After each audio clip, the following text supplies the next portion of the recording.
I pounded on the back door, got everybody out of the house. I got my family out of the house.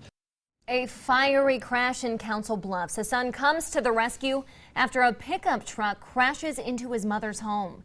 Good evening, I'm Jessica Gill. And I'm Joe Chiodo, happening locally live at 5. We are digging into that fiery crash out of Council Bluffs. That's right. Our map takes us to the scene near the intersection of Harrison and Hall Streets near the Jenny Edmondson Hospital just after 2 this morning.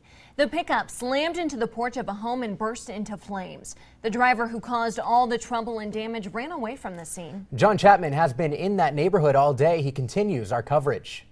People who live near Harrison Street and Hall here in Council Bluffs tell me it's not uncommon for motorists to speed along this stretch of road. This is the result of one of those speeding vehicles, but this one didn't make it down the road. Instead, it somehow crashed into the front porch of this house. Donna Hick was inside sleeping. We heard a big crash, and I looked out the window of my front door, and there was literally a pickup truck on my porch, and the front of it was on fire. Outside, the neighbors across the street ran over to help the driver of the truck. His whole hood was engulfed in flames, and he didn't want to get out of his truck. Wow. So what did you do?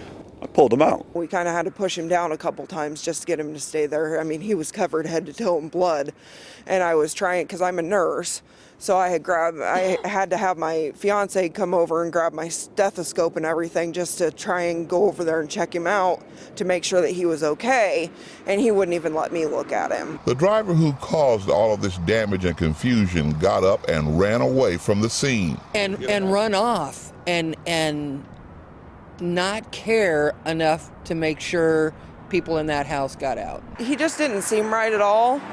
I mean, there was something about him that just wasn't right. I don't know if he was under the influence of something and knew that he probably, was going to get in trouble. 2 adults, 2 children, all got out of this house without injury. Work crews are working to repair the house and get the family back home.